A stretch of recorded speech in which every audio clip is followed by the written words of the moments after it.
I will say that you do not have like, or we're not gonna, what's the word?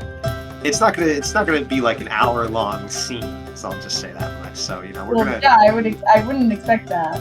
Okay, all right, just making sure.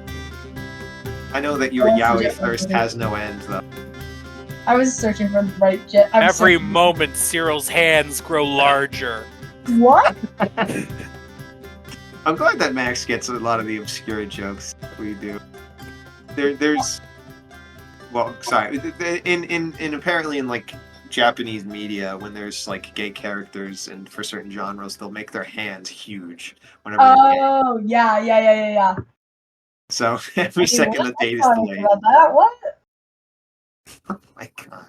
Alright, we're gonna have to cut all of this out, Cameron and Max. I just want that to be known. We're not having this on It's air. funny. I feel like extend it so it's the whole episode. Really slowly. You thought that this was gonna be a Tiercy episode, but no, it's us talking about the Japanese Dojin market. Wait, what? That's what we talk about? But we were just okay. I'll make I deafened myself for 30 seconds. Sex, okay, Sean? How dare you?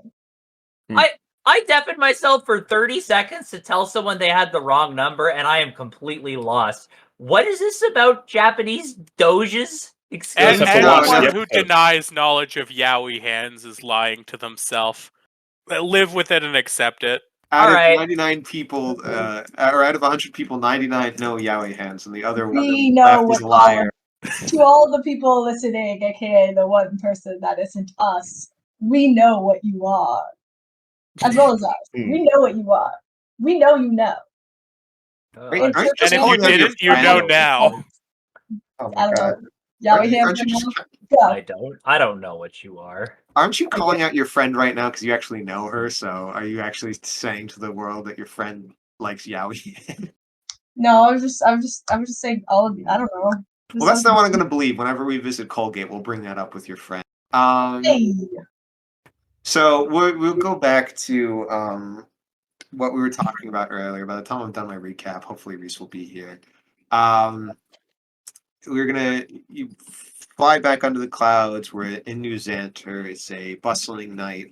The chill air of winter, which was kind of when this journey began, was at the start of first frost, and I guess we'll say it's now toward the beginning of spring. It's starting to warm up outside, much as in real life, and everybody's out in the town. There are a few people and businesses open, at least, because there is the sealing ceremony tomorrow. It's a little bit slapdash because of all the emergencies, and some people are on edge, but it is usually seen as a religious ceremony that's fun for the country if not everybody is participating. While there is a decent size of church practitioners in the country, it is by no means the overwhelming majority. Artuzi's restaurant was visited by Jens, Eb, and Atham. They sat down to get a meal. They had some nice cocktails. They tried to talk a little bit to Eb, which I appreciate. Didn't work out as she was still flustered.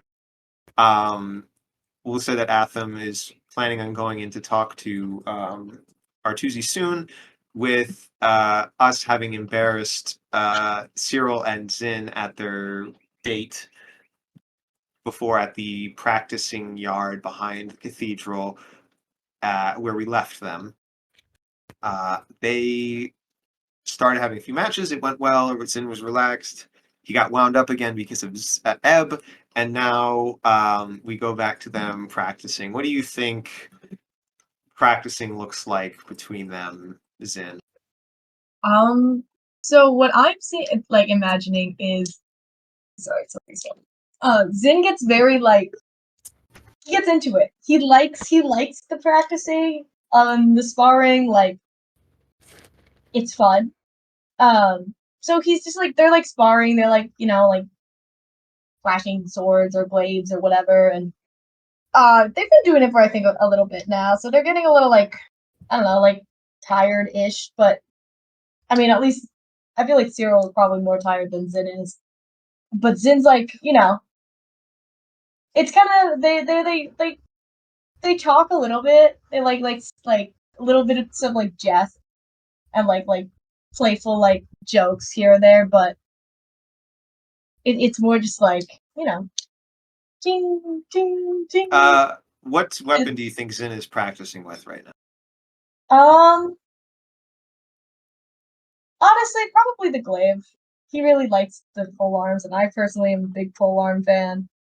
All right, roll me an athletics check real quick. Oh, okay, that's easy. And if Zin's good at anything, it's athletics.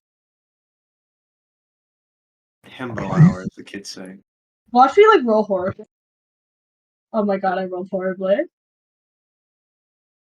I rolled bad twice. What did you get? Did you wait? I didn't say you had advantage. Hold on. No, I rolled bad both times, so it doesn't even matter. Oh my god! What did you get? I got a 4. Can I reroll, please? No. I rolled a nat 1. You rolled a nat 1. I had something. So you guys Bad at pole arms. Bad at pole arms. Woo! Zin is brawling with Cyril, and all of a sudden, Cyril catches the haft of the polearm with his sword. It snaps and decapitates Cyril. I did say in my head slightly that if you rolled a nat 1, I was considering having it where you injured him, but I won't do that. What does happen though is I'm going to roll for Oh my god. Cyril. Actually, after many bouts of practice with you guys, oh hey, look who it is. Yes, who's our guy that did? Okay, sorry. We were joking earlier. We didn't start the gate without you. So it is just in the very, very intro. I only started a little bit because I didn't want you to be up too late. I'm okay. I don't have class tomorrow, so I can be up as late as possible. Plus, I just spent like 2 hours at a bar, so I'm ready. I'm raring to go. So we can have a long session today. Oh no! All right. Well, with that being said,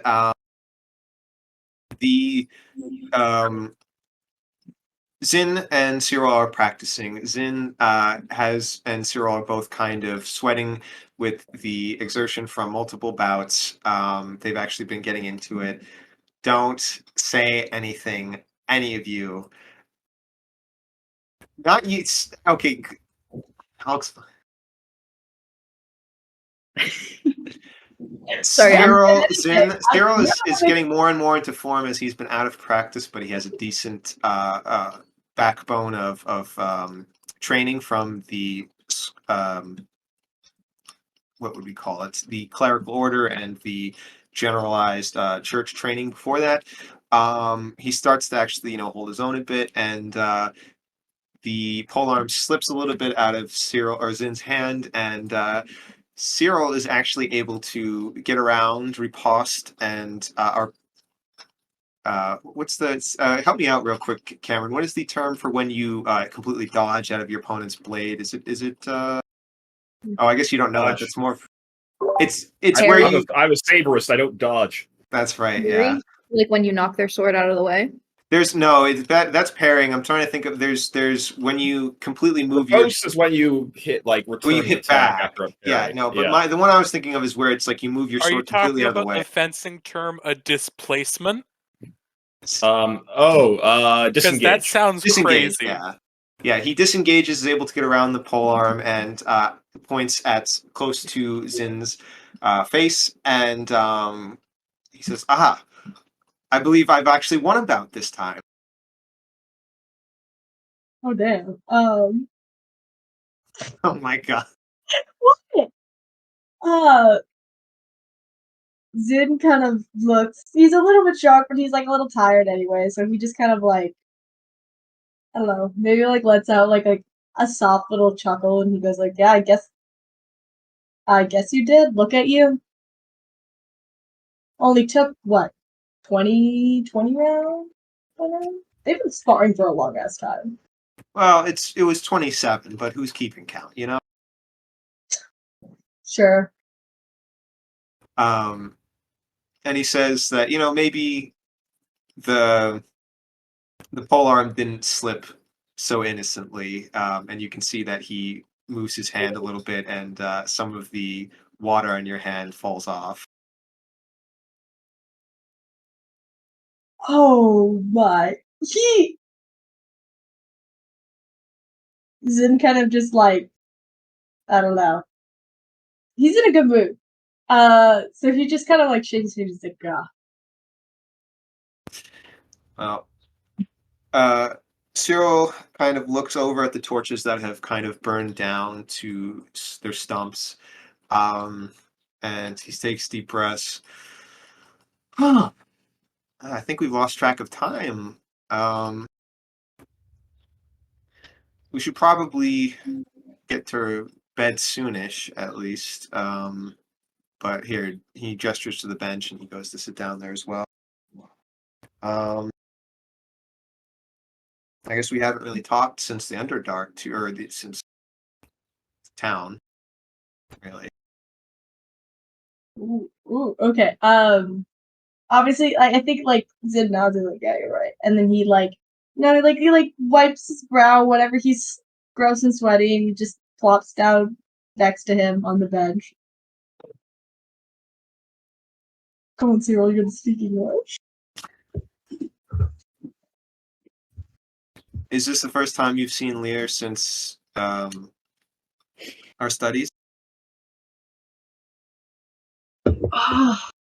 Zin kind of like tilts his head back. He's kind of thinking for a sec. He's tired, so he's like kind of like doing that thing where you're tired. You're just kind of like, oh no, like more or less. I think maybe. I think I might have gone back once in between then, but I don't think I've seen him in a while. Has Alrighty. it been good? I know he was always kind of hard on you.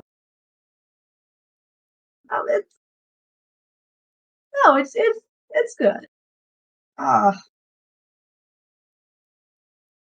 There's a lot I can still learn from him.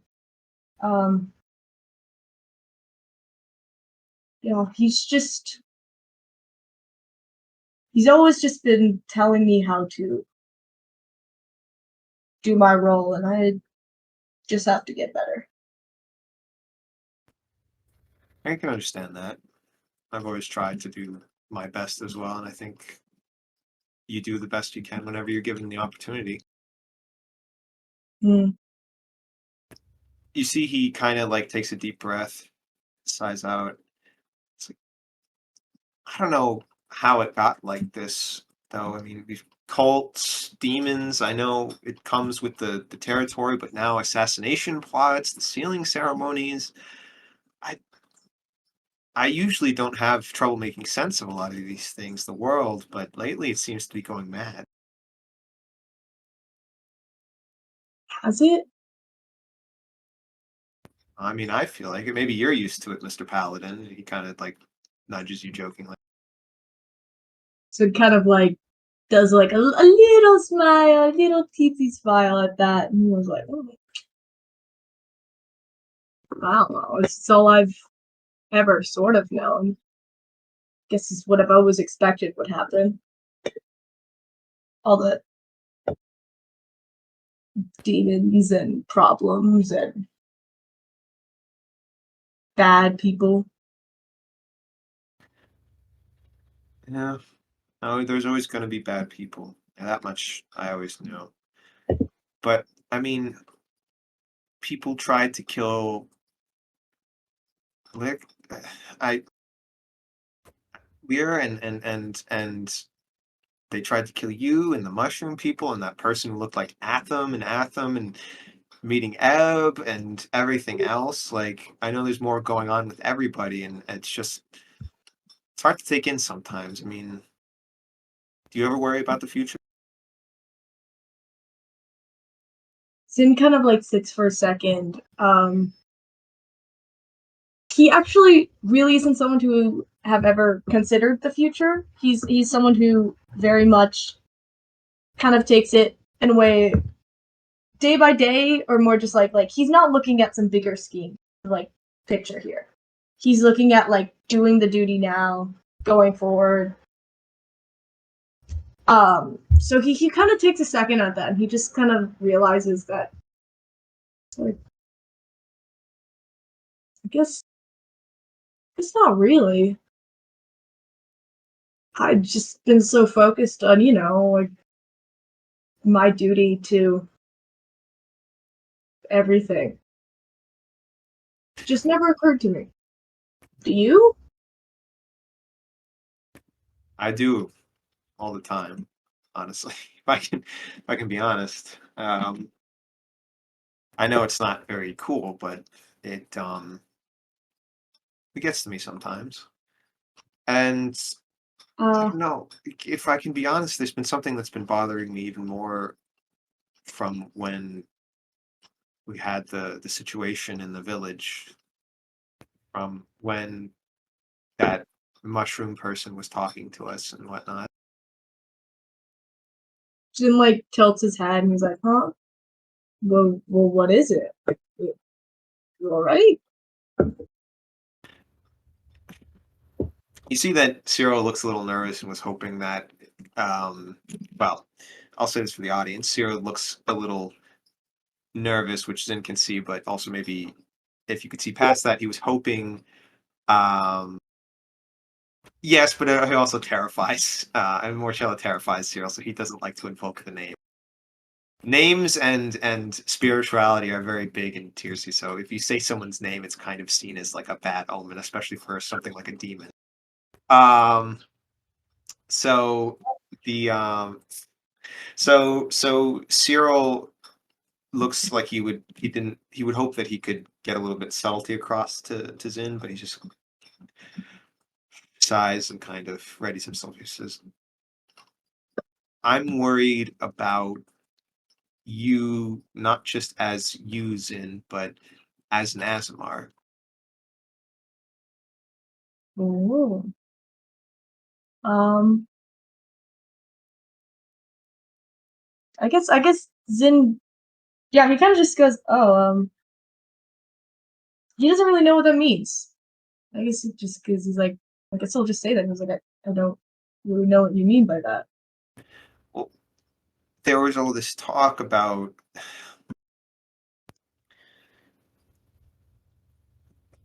when we were in the Underdark and the worm's belly, we were talking about you, and you had that bright light seize you and push everybody away, and I've seen that happen time and again. And sometimes I thought it was your power, your divinity, and I always believed in that. But Zin, that's sometimes you're not yourself. And that worries me. Um, Zin, again, he thinks back to the little memory he has of, again, the little mushroom going whoop into his head and that little space there. A lot of times, like I said, when Zin gets overpowered by that, he doesn't really know or remember much. So Zin's a little, he knows something happens, but he doesn't know quite. It happened since we were kids, your nightmares, your episodes.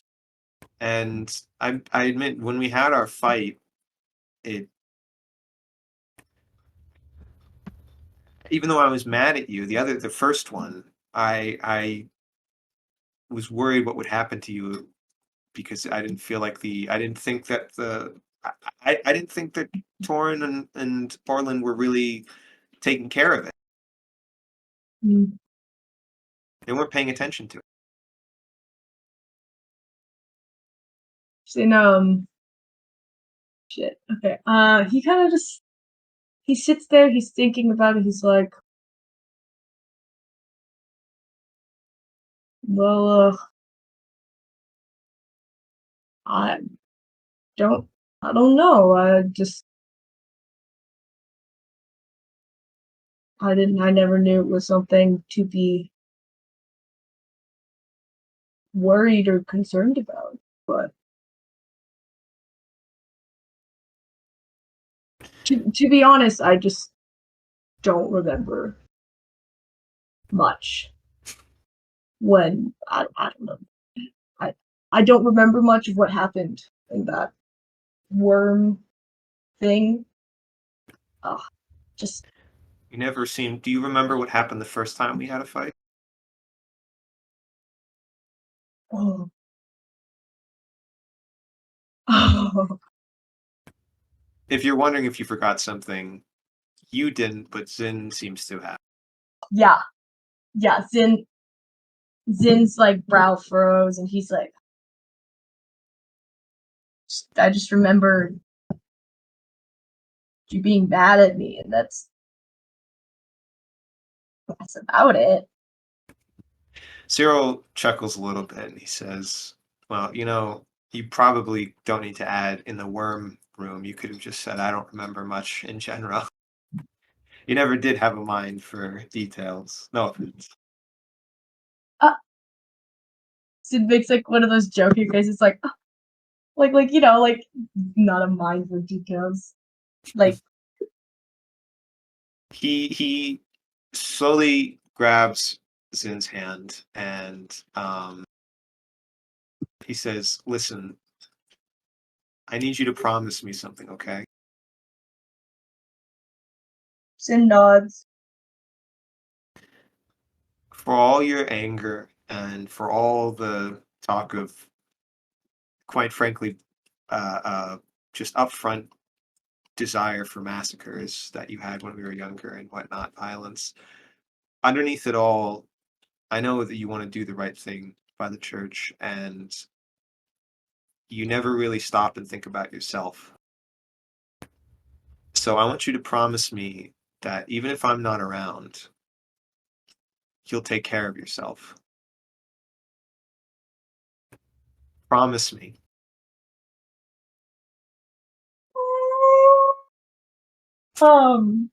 Zin. Oh, he just kind of like, as he says that, he's like, looking at his eyes, and like he like nods along. He's like, quietly, he's just like,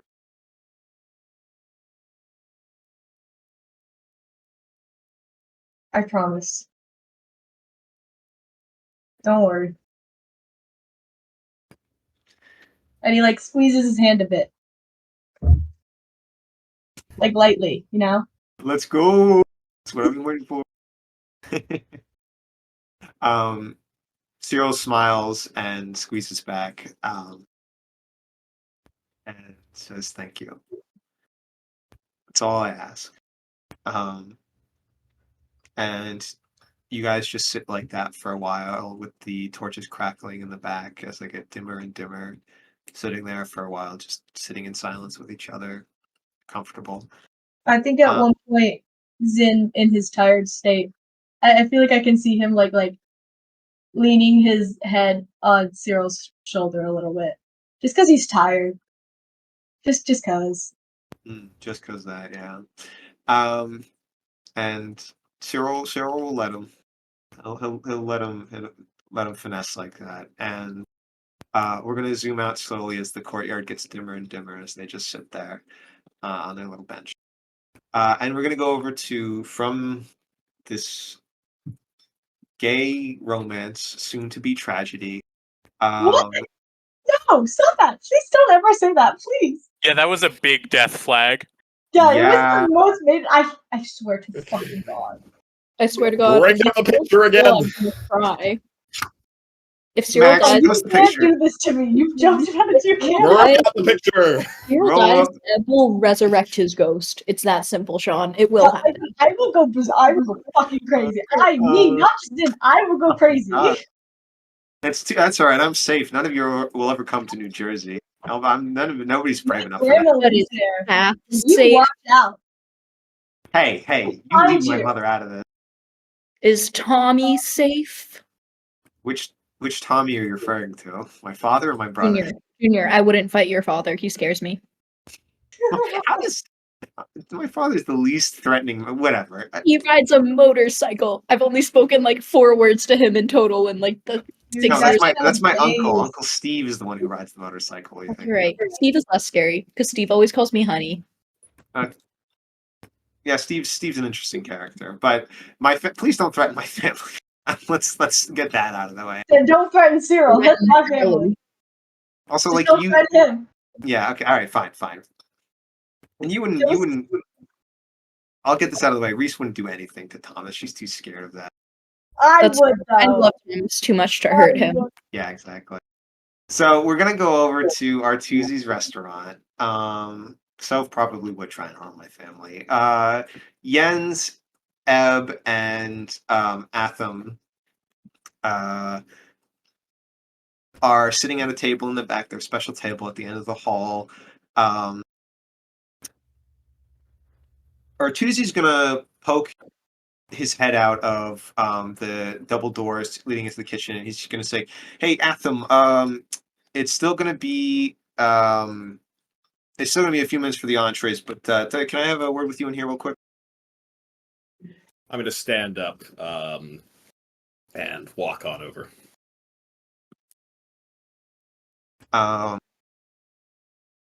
So he's gonna, usher you back in, and I kind of want to let Ebb and Jens have a quick discussion, if possible. I don't know, you two. I'll let them have a chance. I'll say. You guys don't have to if you don't think there's anything to talk about. But Jens, Ebb is a tiefling. We'll say that Ebb is a traditional Rhodian name, so you know that she's from Rhodia, which is near your home country in a way. Although we don't know from which part, which is really kind of worthless, since the countries are massive. This is the first time we've talked to Jens since the mountains, the World's Teeth Mountains. You guys had a pretty good engagement. It seems like Jens was friendly with everybody. He does know about artifacts and history, though, so that's pretty important. And I don't know, maybe you guys just want to get to know each other better as friends. I could also save this to after Atham if you prefer. No. His clearly important lore can wait. We're gonna have this casual interaction first because this is clearly more important. Yes. Yes. So, listen, I feel like we haven't really got the chance to get to know each other. I mean, last time we talked, it was all very, slapdash and rather quick, if you will. So, Yeah. can I ask why? That's fair. No, I don't want to be ageist or anything, but can I ask why someone so young is traveling with the lunatic paladin and the crazy old space wizard man? Well, first, rude. You're not here. Shut up. That's me. This Soph. Okay, sorry. I have a feeling of animosity in the back of my head where I'm like, oh, Zin's mad about that. He knows and he's mad.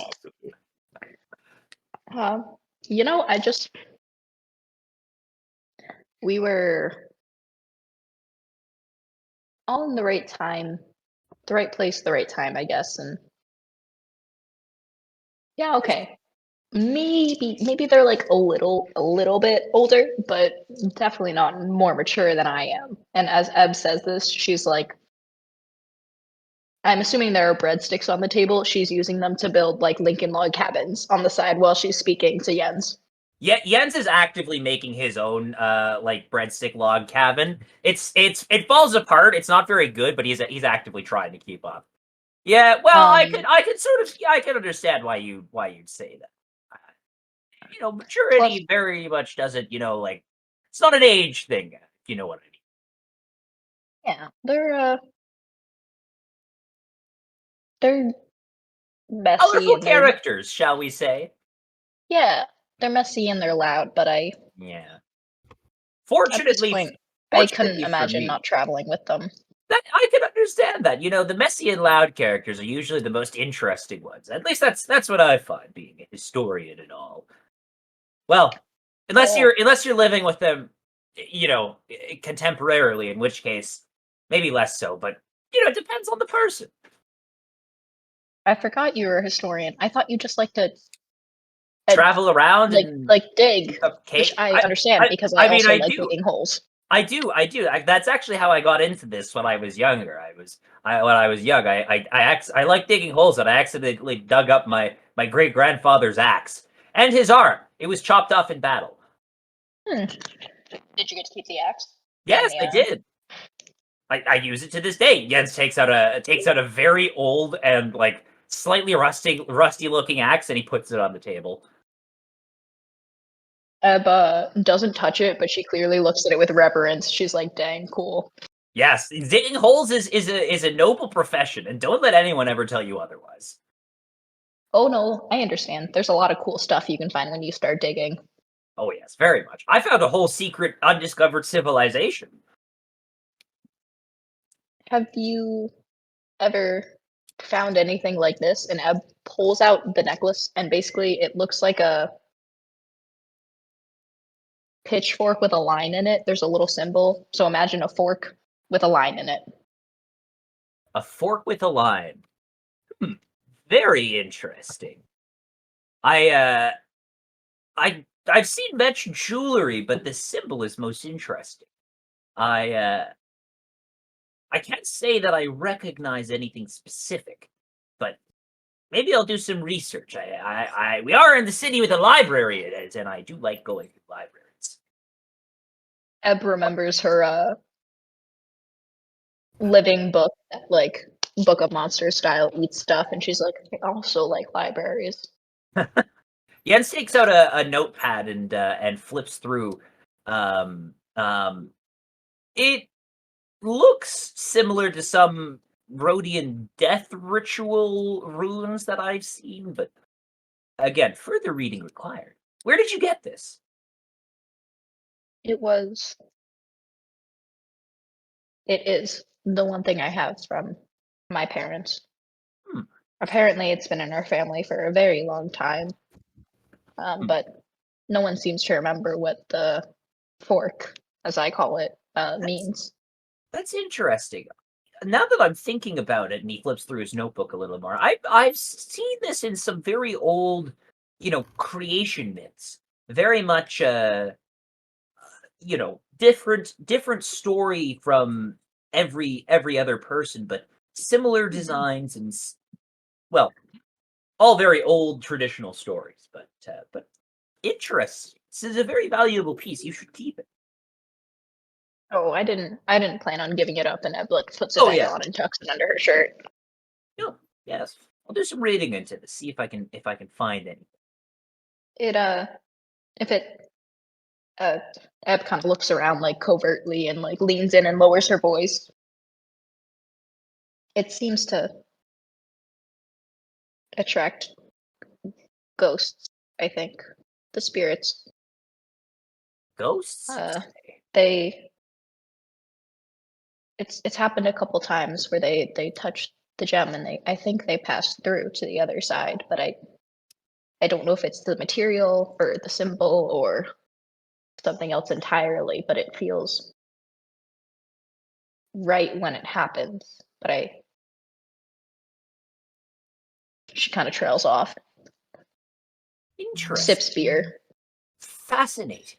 Most fascinating. Sips beer IRL too. Hey, if you got it, sip.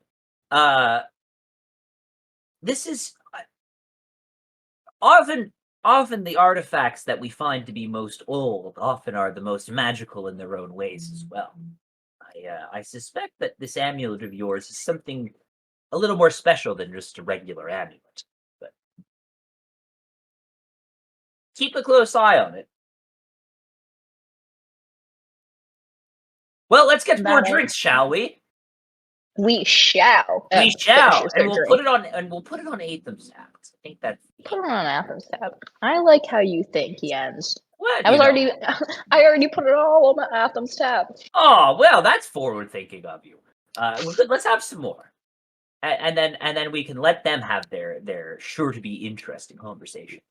You're lucky. The camera pans out as Yen and Eb start doing shots together. Yes, it pans out and it turns to the kitchen where there's Atham and Artusi. Excuse me, that's my job. It pans back to them doing shots, and we continue this conversation because I said so. Well, thank you. Shots! Another! Reese, More shots this way. Eb starts I playing take it on shot. her music stone, puts it in a cup, and it's just what's his name's song? Shots, shots, shots, shots. It's just Pursuit of Happiness by Kid Cudi. The bee also comes out and starts partying with you guys and like starts doing shots. I release Boris, the carpet, Clover, and the monster book, and we all have a dance party. Yes, dance to the traditional jig. It's fire. Oh my god, we're all trying to do a traditional like Scottish step dance. I mean Irish step dance with yens. Scottish step dance is just fighting. Scottish step dance is just drinking. Did I stutter?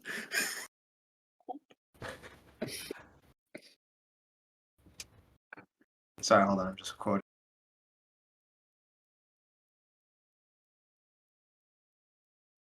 There we go. So we pan over to Artusi and Atham in the kitchen. Artusi's stirring a pot of some kind of spiced stew that smells of marigold and peppers, chunks of meat and fat and salt. And he goes, so I'm assuming something similar happened to you when that bald, fat, naked guy. I don't know if you saw that toward the end of our fight with the guy with the red beard. I'm familiar. Yes. Don't worry about him. Oh, I mean, I wasn't necessarily, threatened by him, but I think he was the one who sent us all. I'm assuming you know, but I'm just saying that was my hypothesis. So we got teleported randomly into the a little bit deeper in the tunnels. Thankfully, we did not get sent fully into the Underdark, and we had to fight our way out from a bunch of rats on our way back here. What happened to you, if I might ask? We went deeper. We went fully into the Underdark. Got out just about a couple days ago. I figured as much. It's to give you an update on the city, it's been kind of weird here. We've gotten a decent amount of refugees from the countryside.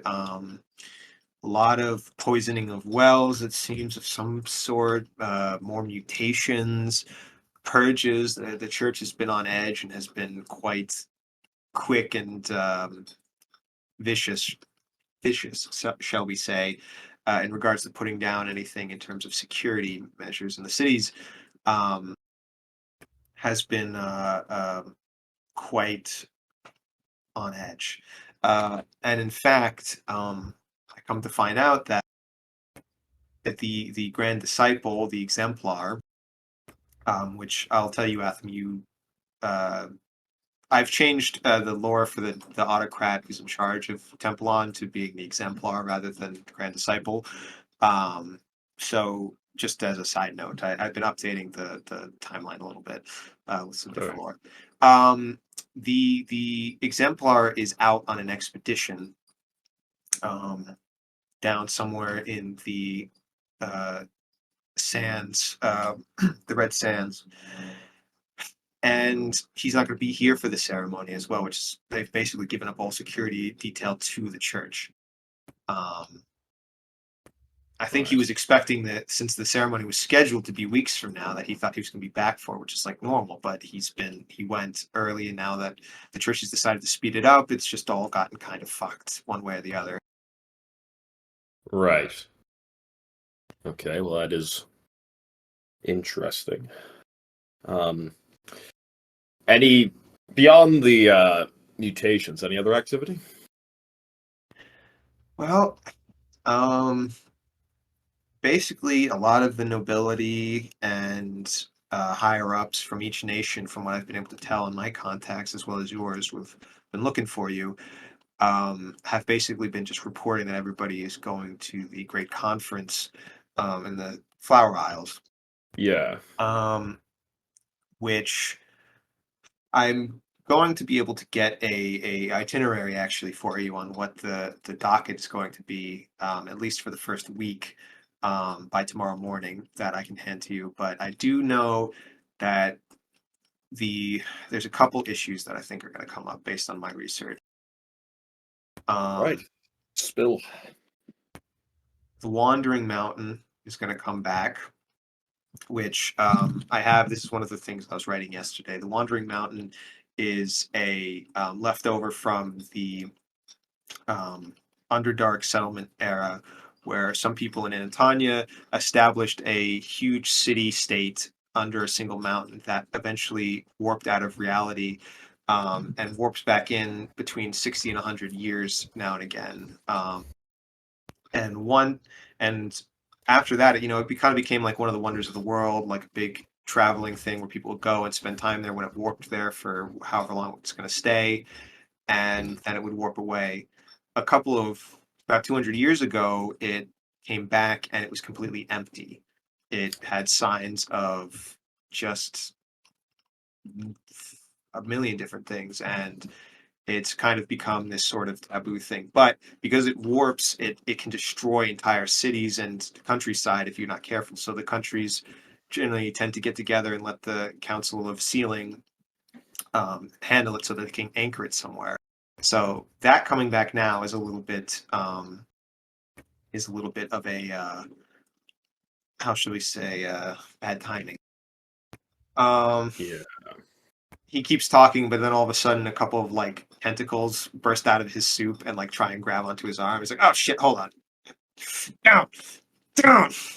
He drops a vial of something and it like explodes. He's like, "Fire in the hole!" And then goes away from it and it kind of explodes all over the kitchen. It's like, all right, somebody get the Centigores or whatever on this shit. And then you see a couple menials, Centigore come out and like start wiping. I was like, "Thanks, Jerry." But anyway, that's one. I think Bayron is going to look to have a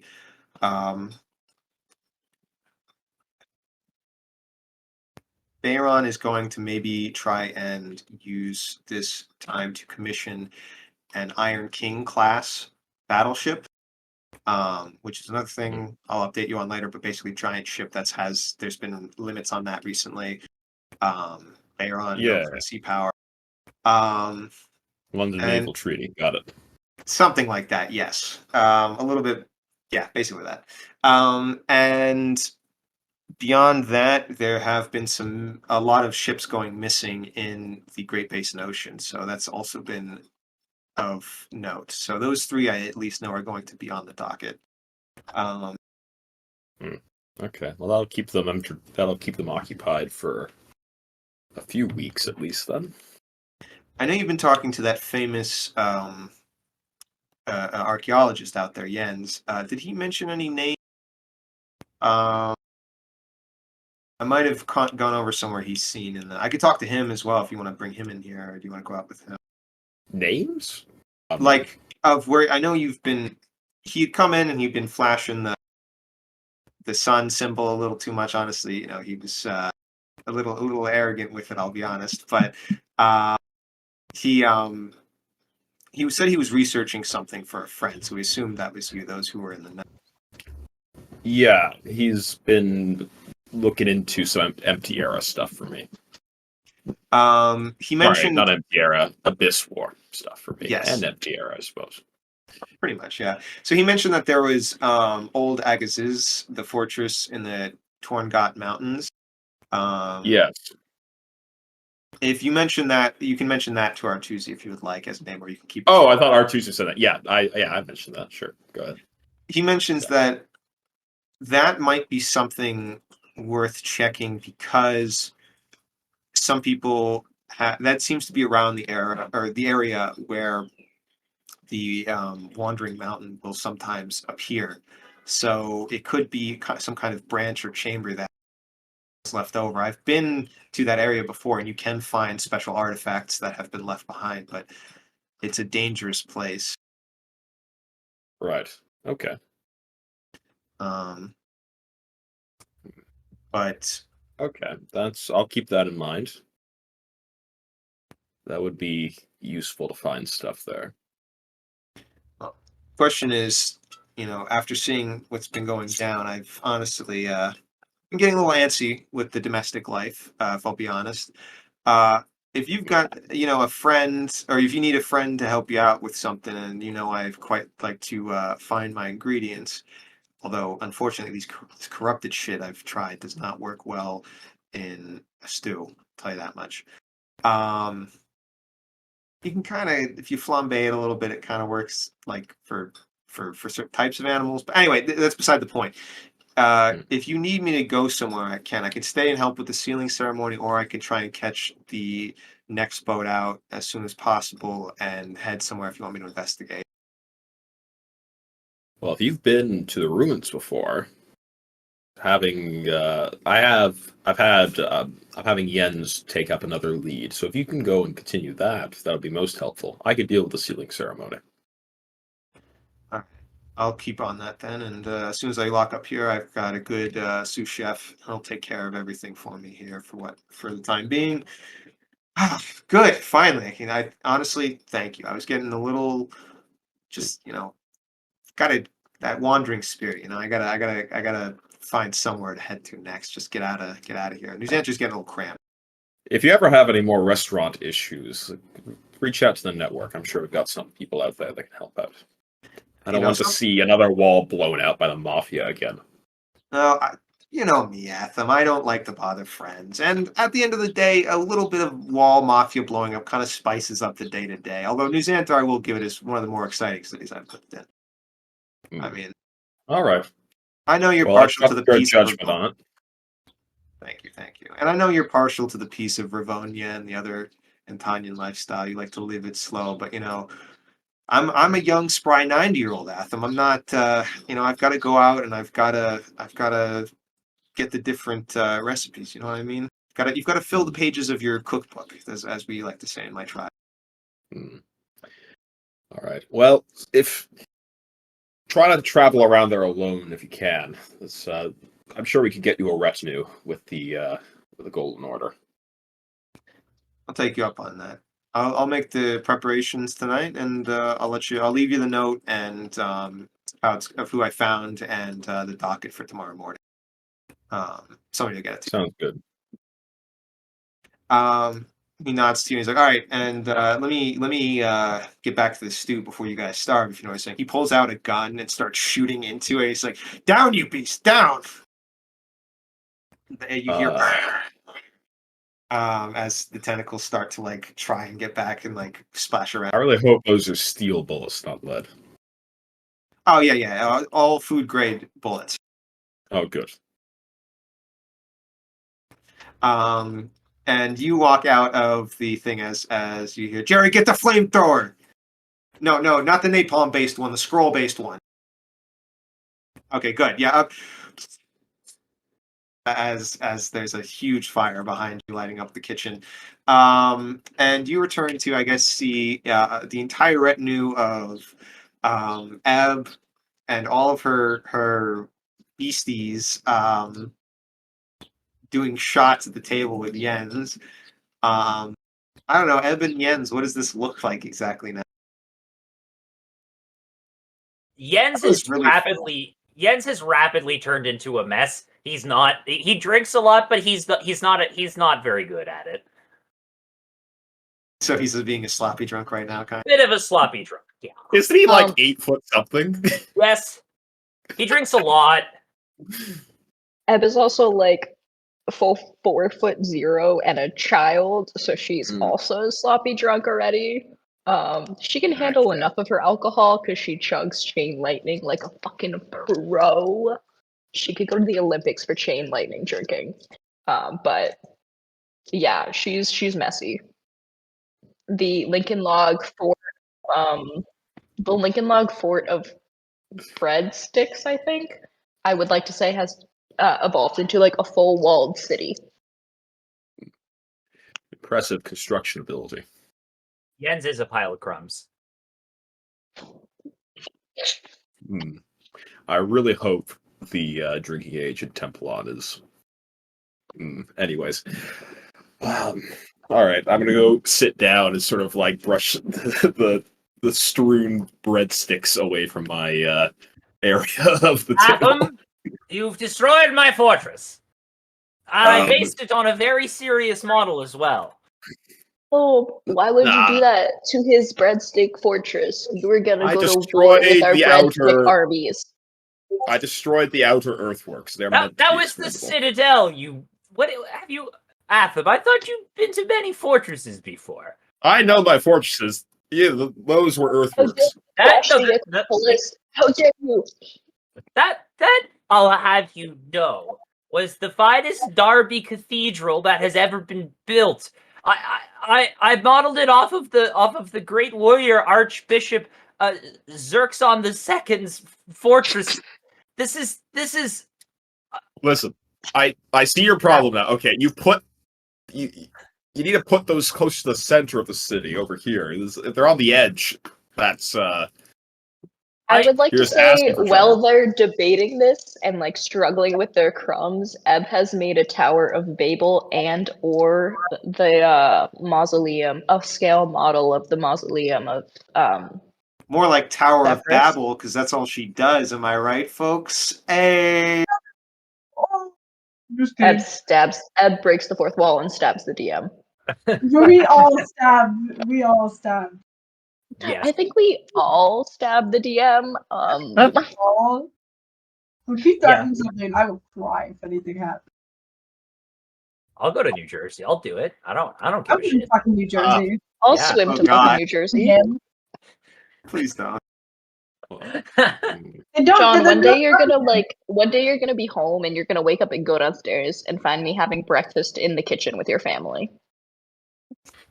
Like one of those mob threatening scenes where it's like, like I know you're threatening, but like the family's like, oh no, stay for another cup. The family's just like, no, like we love Reese, and I'm gonna look at you in the eye while I stab my pancake.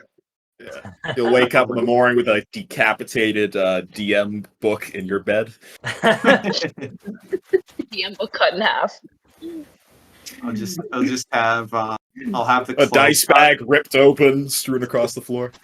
I was imagining more of like a big cloak that's been cut into, and I'll be like, oh, it's my blanket, and that takes me a long time. I would never cut the big cloak. I would never harm the big cloak.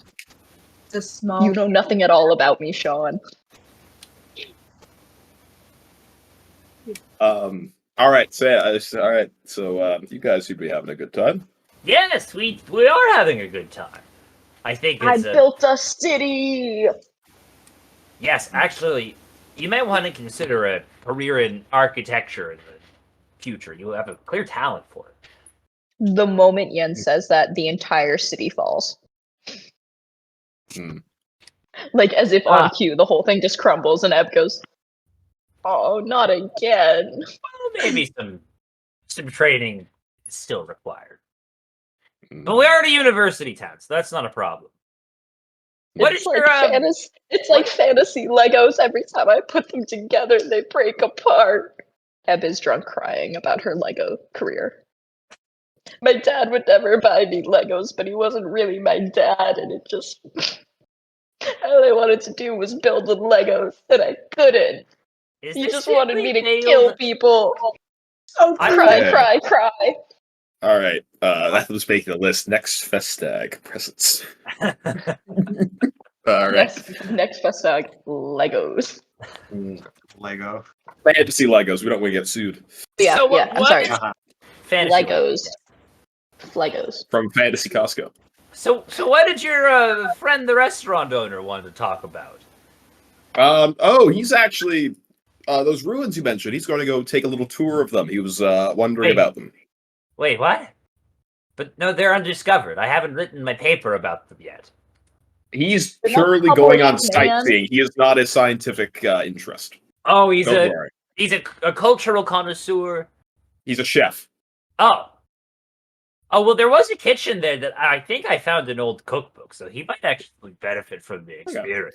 Jens, as a scholar of the world, you might know Artusi's basically kind of like our adventuring Anthony Bourdain who searches the world for he Oh, that's so good. he tries to find rare ingredients in different places, and he's like an adventurer who does that, and like his recipes are kind of like spells in a way. Oh, that makes sense. All right. Well, he would I think be enjoying this new place. Lots of fun things there. And he doesn't know about the fortress. Well, I mean, Atham told him about the fortress, but he was more talking about like the area. He's going to check out like the area, which obviously is known. So, like I'm sure that you told him Atham where the area is. Atham told Artusi, so Artusi's just going to check out the area for him. Yeah. Sorry, continue. Brandon. Yeah. So, yeah, the Thank you, Artusi Brandon, for somebody else actually quoting. You're welcome. I forget the quote. I get lost in the moment. Well, that sounds productive. Do you want a drink? Well, let's. You should have a drink. We need more. We need to get Atham a drink. Yeah, Right. bartender, come this way. Eb is waving at a wall. How long was their conversation? Just out of curiosity, like how long were they? Like were 10 they minutes? conversing in the Yeah, like kitchen? 5-10 minutes. Okay, good. That's what I. You've gotten drunk in an extraordinarily fast time. Yes. Jens didn't notice, but Eb has been pouring chain lightning into their cups. That's what's speeding up the drinking process. She's Oh drugging boy, you? carbonation. No, it's carbonation. It's speeds up the blood alcohol absorption. Jens has absolutely no idea in the slightest what's happening, but he's enjoying himself, and that's what matters. It is what matters. Does caffeine increase or slow down the rate you get drunk at? Some people have heard it increases. Some people will like drink energy drinks. I Maybe don't it's know. friends, but I don't know. For canonically, we did actually go over this. Canonically, for Azamars, it reduces the alcohol inebriation. Oh, that's right, because Oh, Lear it's had a true. yeah. I don't But know. Asimars are very weird. Asimars don't really count when it comes to alcohol stuff. Yes, And I really read Max. Hey, What's up? guy who did a course on beer. It's not that coffee increases or decreases the effect. The fact that you're taking essentially an upper depresses the effect of like the drunkenness, so you don't feel it as soon, even though you are getting drunker, which makes it so you drink more and get more drunk. Makes sense. Sure. There we go. I knew there was some Tips- connection. Tips for when you're binge drinking. Like apparently right now in this lovely fine establishment. Right. Well, I'm gonna. Where's Athem's gonna your go grab your- a bottle of wine from one of the cabinets. Where's your noble and brave paladin friend? I thought they would have been done their sparring session a while ago. Oh, paladins are there sparring. Can't get enough. What? I'm sure they. I mean, usually they can. It just. I guess they can when they end up dying in a sparring. Yeah, well, fair enough. You'd be surprised how much of a record there is in certain parts of the world of paladins dying in sparring matches. I wrote a paper on it. Yeah. Why would you write it? They get really into it. It was a severe problem for a couple of years across the world. I can see that. Yeah. Someone stop him! I have to remember so much extra lore now. Don't worry, it's all documented in audio files. You let me be a historian, you fool. I also have somebody who lived through most, if not all of it, so that's also a problem. Do you know what I was spending all my time? Dad Atham thinking right now. What's he thinking right now? What's Atham thinking right now? Dad Atham. He's wondering where the wine is. He enjoys the finer drink, this one. Atham's like, I can't believe that Cyril Hussey is moving in on my son. That's what I'm I gonna go was save him. Well, I mean, I feel like Atham loves Cyril though. Atham is like good for oh them. yeah, no, it's not about it's not personal. I just have I have certain standards I need to keep as dad. It's like that meme you made. It's nothing Yeah, personal. no, it's exactly. Yeah, no, it's not personal, Cyril, but it can be a standing policy. Oh, all right. Yeah, okay. Yeah, DM, where's my drink? Yes, you have a nice bottle, of vintage, 22 Ravonian Red, that Artusi saves for you, that he knows you appreciate. Or sorry, rosé. We'll call it a Ravonia rosé. Mm. That he has chilling already in one of those ice, stainless steel ice buckets next to the table. Um, Good vintage. The water spirit went on a bit of a rampage and then was fought off by a flame spirit in the south of the Moon Valley in Tanya. So it actually worked out very well for the grapes down there, and it was a very famous year for being a good wine year in that section of the world. Rain followed by a shit ton of sun. I think that's how you make good grapes. Anyway, it's you sip it.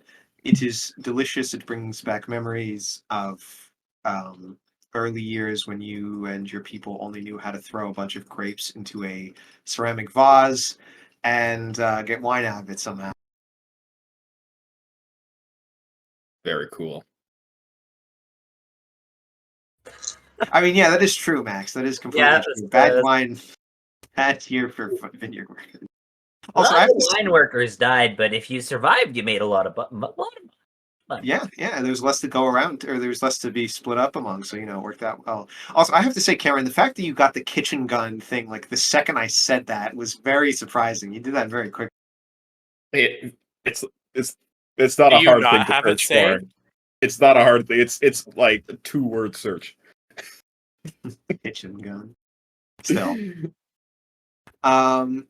So you guys continue to kind of enjoy each other's company. Artusi eventually comes out with his stew. He goes, baby kraken stew, delicious. Normally a Bayron specialty, but I've kind of put my own little twist on it. Goes great with a rosé, and also goes great if you're drunk. Should help with your future hangovers. And do I Eb is strategically not looking at him as he says this. She's like, "What? Who's drunk? What?" do I smell chain lightning? Did you sneak Eb, outside beverages into my? Eb Uh, lowers the chain lightning. okay, look, it's fine. Just What? do not. I'm saying this. No. Do not put that in the stew. I'll tell you that right now. What if they mix in my stomach? Is that okay? Oh no. Am I gonna Uh, explode? Yeah, Jens looks down and looks at Eb and realizes what's been happening. He says, "You've been making it just like at home. Aw, that's so kind of you." just Eb slaps him on the back, but she's really short, so she kind of slaps him on like the low, almost butt. Ow! I mean, nothing. what the hell? Good question. Jens is rapidly losing coherence. All right. He's like, I actually don't. He's gonna go to Atham. He's like, I don't know how it's gonna do. You with put this argument." stew in a sippy cup. Well, that's not the To avoid problem. It's more of spillage. that's not what I'm worried about. That's fine. We have plenty of spills here. It's more of just make sure nothing. If they start to exhibit symptoms, just call me if they've got a bunch of chain lighting in their system. Is all I'll say. He puts the stuff down, has a beautiful basket of bread put in the middle. He pulls out a nice juicy bone and flicks it to a ghost bone. He pulls out a scroll. Reaches into the scroll, pulls out a juicy Stabs ghost the bone. bone, He stabs the bone, and the thing he wrangles it with chokes enchanted it with rope. piano wire. Boris is so happy. He He's like tosses running it. through tables because he's a ghost. He tosses it to Boris. he gives he also pulls out a plate of what looks to be like black al nero spaghetti, but it actually is just black yarn, and gives it to the carpet. And Carter goes, and immediately like crushes the plate in its a very vicious bear hug. And you can just hear like kind of all grinding in its side. He goes, he's like, oh, well, the old girl seems to really take a shine to you guys, so I'll just give her some sugar water and some flowers, and I'll let her eat out here with you for the night. I'm gonna go clean some stuff real quick, but let me know if you need anything. All right. Do you guys chugging her chain lightning. are you gonna eat the stew? Oh yeah. Oh, definitely. Jens is already eating. All right, Jens and Crazy straw. Ev, Can I make a crazy straw with my ring of weeding? Sure, why not? Why not? I would like them to be the fun kind that are also glasses, and I stick them in the soup and I slurp it. I was actually going to say that was going to be my condition because they have to be articles of clothing, and since that was a pair of glasses, that would count. So yes, you can make the crazy glasses. The Jens and Eb, give me a con saving throw real quick. Oh boy. For don't worry about modifiers for Jens. I'll just Yeah. I'll just give you the number. 4. Oh no. Oh What's no! that? Give me a 16. damn. So Ev, your your resistance and immunity built to chain lightning over the vast amounts of quantities you've drank over the years is helping you out. Your body's so used to it you don't even notice anything.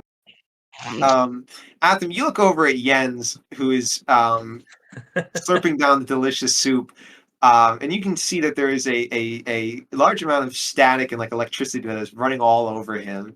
And just for a brief second, he all of a sudden has a giant Cthulhu head, and he looks over and he goes, and with a bunch of lightning spewing out all over the place, and then transforms back into the Jens we all know and love. And it's delicious, Jens, and you don't feel bad about it at all. But you do just kind of have a weird amount of energy. Do I have any idea what just happened, or No, it kind of came and went a little bit. It was. Oh, this is an amazing soup. I haven't actually had this recipe before. Oh, you think we could get another, or is it maybe? Is that asking too much? I know he's your friend and all. Well, I'm sure there's another course coming at least. Dessert, to be sure. Oh, okay, another course. I'm sure it'll be equally as interesting. I go for another. That was excellent. Indeed. Yes, Zin. Should the gays pull up, or are they still doing their gay thing? They're still off being gay. They're too busy. They've got a full plate of gay to really get through, so they've got a Yeah, lot of. so fair. Holding hands, looking longingly into each other's eyes. Oh my Ugh, god! Oh, that gross. Full docket. gross shit. Oh, that disgusting, soft So gay. shit. Soft boy shit. Yeah. The Zin wakes up tomorrow and is like, I'm actually a TikTok boy now, Cyril. And Cyril's like, oh, runs What? away. Cyril's like, oh shit, mistakes have been made. It's like, I can't deal with that. Renegade. Jeez, I should kick you from the server for I that. don't even know the dance. I just remember that. Anyways, Doesn't continue. matter. I'm listening. I'm just, I'm just sitting here. I'm waiting. Artusi comes back out with a nice, what looks to be kind of a snow cone in a nice like sundae, like those old 1950s sundae cups, with little straws put into each of them. He goes, for dessert we have a frost golem's heart ground to a fine powder, topped with the cacao liqueur cream of a devil chestnut monster. We used to do those in my home village, except without any of all that fancy stuff and just use snow instead. Eb's yes. already eaten the whole thing. No. give me a con saving throw. Oh no. 14. You all of a sudden become encased in ice, and there is a slow chestnut, or sorry, not chestnut. What was the type of nut? I'll just say chestnut. Why not? Kind of growing out in the middle of the ice, with like it's flowering and its roots starting to kind of spread out toward the edges of the ice. It's like, it's all right. She'll be fine. Just has to stay in there for about 5-10 minutes. Just eat slow-ish, just not all in a go like that. Hell no! And Jens downs the entire thing. Okay. Mm. Jens has the same thing happen. Well, I don't get to roll Constitution. Rude. No, you're too drunk. You have too many weaknesses. Valid. When you both emerge, Artie's gonna be like, I'm probably not gonna give them any more courses after this. I think they've had enough. Yeah. To be honest, as great as they are, we're probably not appreciating their full value. But fair enough. He says, "Well, are you having fun? Yes. Then that means you're appreciating them fully. That's all I care about with my guests." God, this is Eb a is still blessed frozen, so restaurant. she can't respond, but she is having fun. Are you in, son? After you guys emerge from your iceberg cocoons, your skin is now blue for the next 24 hours, Ooh, stylish. except for the yellow patch from the bee god on your head. Yeah, What's that I still yellow got the yellow patch? skin. What's that yellow patch there? What? What's What? yellow? Oh, okay. I get the. All right. You know what? I'll ask you tomorrow. Okay. Okay. Atham, as the responsible adult, it is getting kind of late. Yeah. We didn't pick out a place to stay before we came here, so I'm just gonna have to. Oh well, look at I've my got connection. a house here. Oh, excellent. All I right. am an accomplished professor, and this is a prominent university town. I've even got guest rooms. Oh, well. Would you mind? Of course, come, please, be my guest. All right. I imagine all right. Eb has fallen asleep. All right. Well, I'll take them. Following Jens's directions as best I can. I'm gonna sort of guide them home. Jens is able to walk home pretty easily. Like something gives you the impression that he's done this many times before. Eb is Okay. asleep, but she's riding on Boris as he walks with them. Oh, you're not gonna. I thought you were trying to do the whole like kid asleep in the car one. Yeah, I was expecting Yeah, I that. wanted Atham to carry me to bed, but it's fine. I'll have Boris do it. I'm not sad.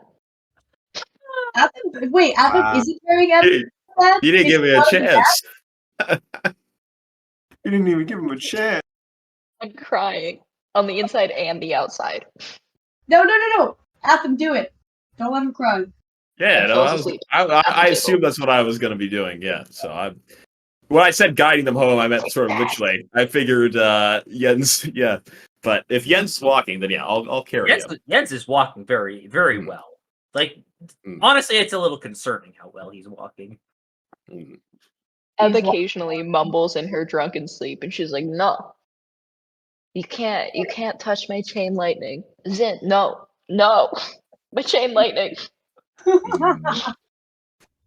I I'm gonna have to have an intervention at some point. Jens is incoherently rambling like different stories about buildings that they pass through, but none of them are complete. Like, there was a great murder mystery in that where the Countess of Cavour was killed, and and that building over there is made in the 800 years ago in the Veluvian style, except it was 200 years. Oh, and that one over, yeah, and that's the entire. And it's a big cloak. It's a big cloak. it's a long walk to Jens's house. Hmm. Yes, Right. you get about Okay. half a fact for each building. Inside, Atham is seething at the lack of half-learned knowledge.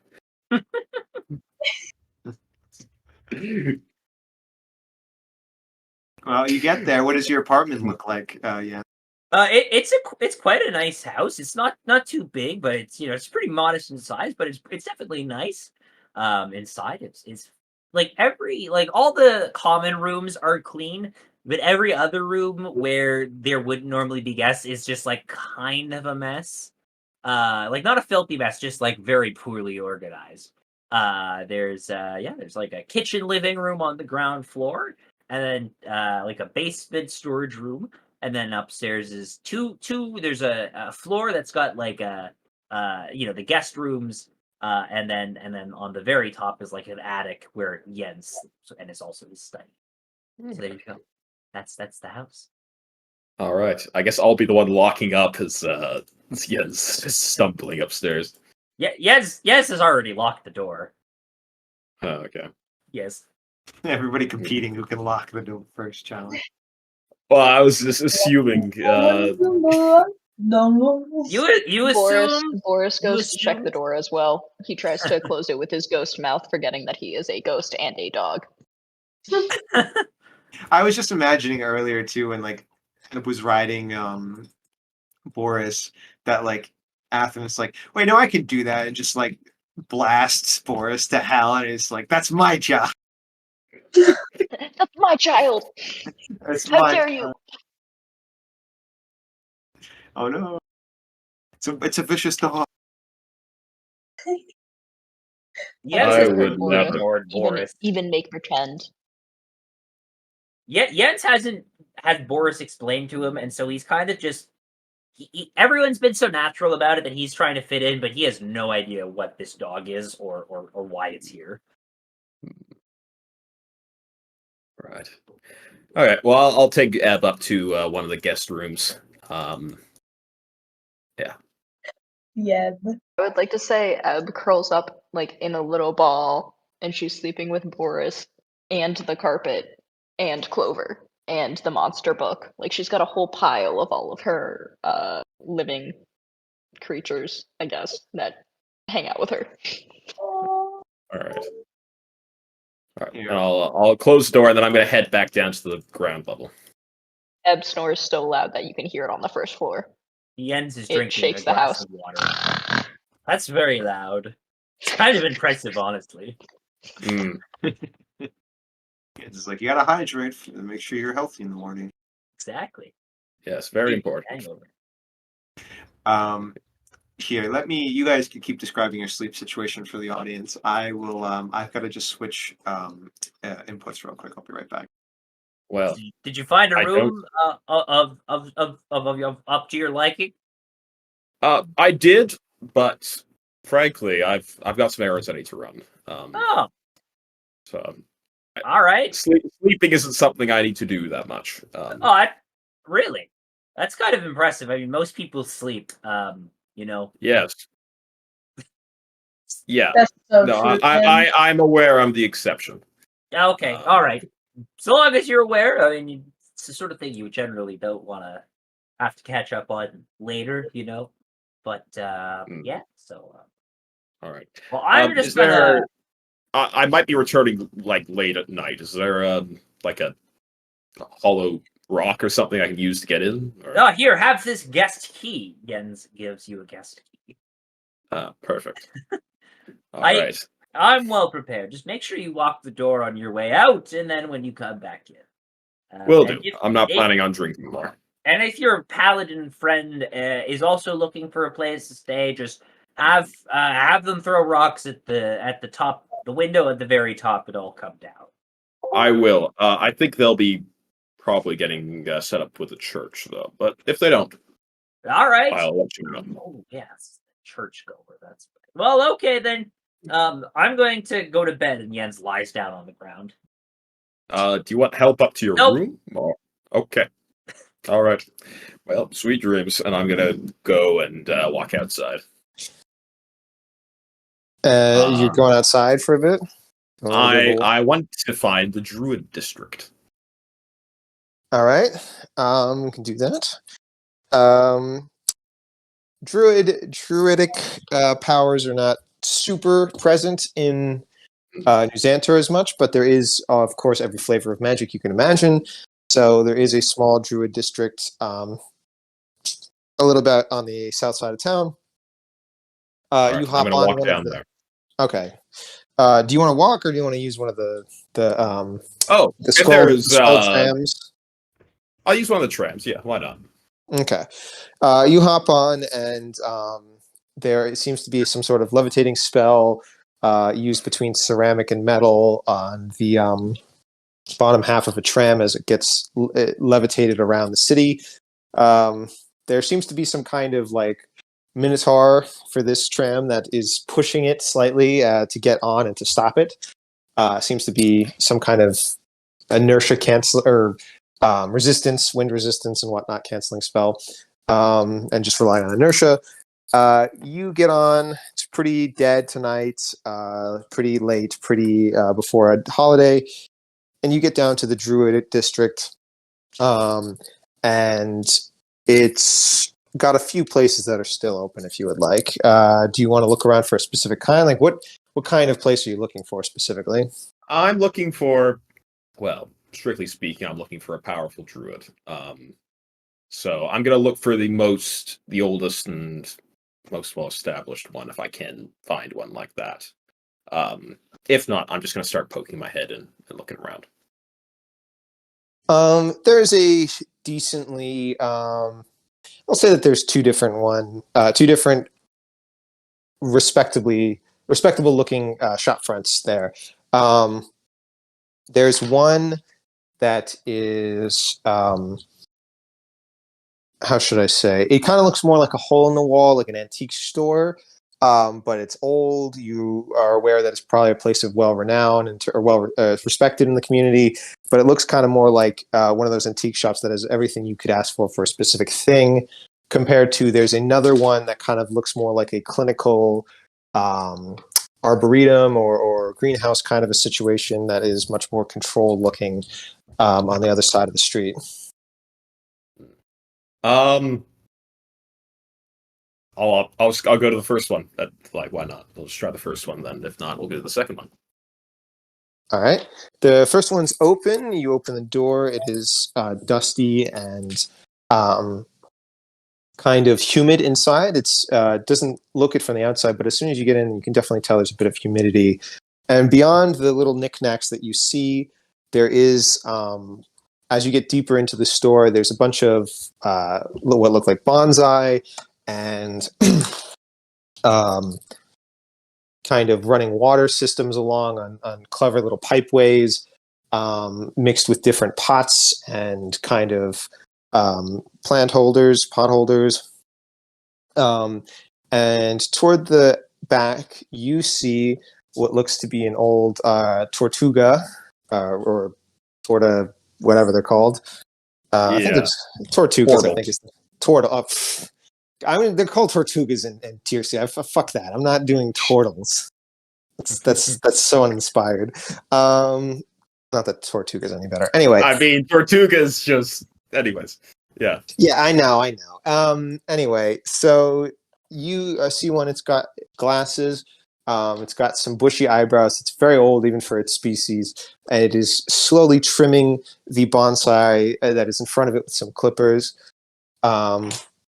And it's got some similar symbols around that you are aware are from the flower aisle. All right. Yeah, I'm gonna walk up. Excuse me, are you in charge of this establishment? Yes. I am, young whippersnapper. I'm in need of some druidic services, high level.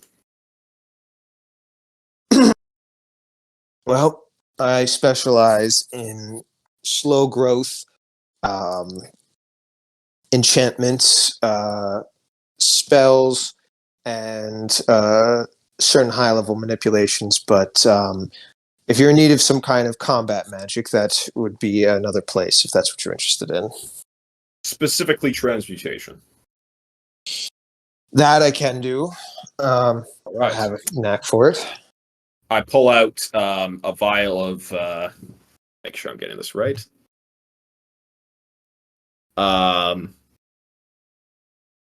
Oils and unguents, and put them on the desk.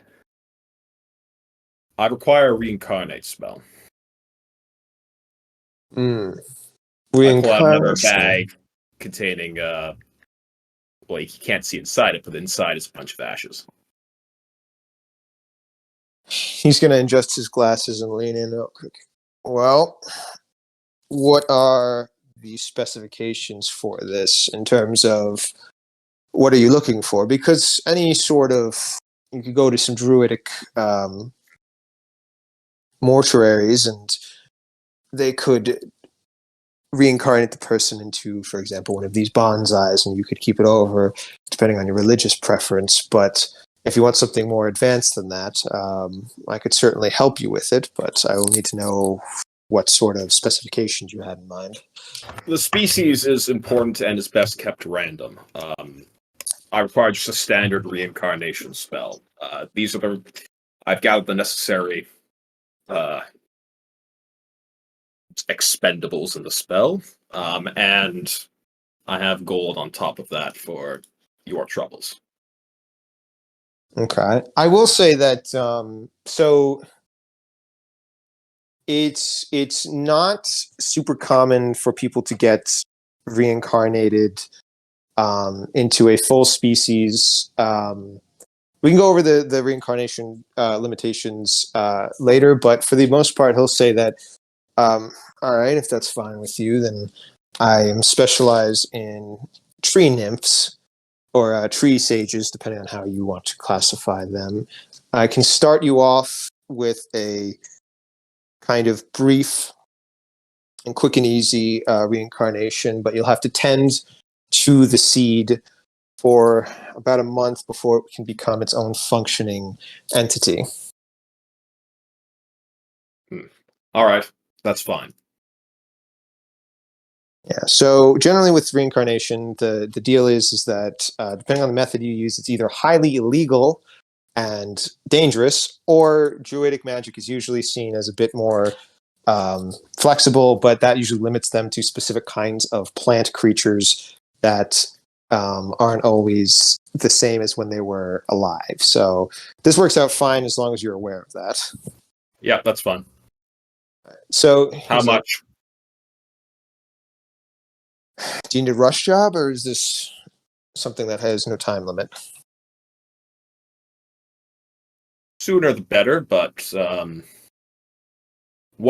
give me a timetable in either case. Well, I can have it ready by tomorrow or the day after tomorrow if it's a rush job. If it's not, then it'll take about a week. A week is fine. All right. He'll nod. Then if that's the case, then I'll require 50 gold. I slide it over. Okay.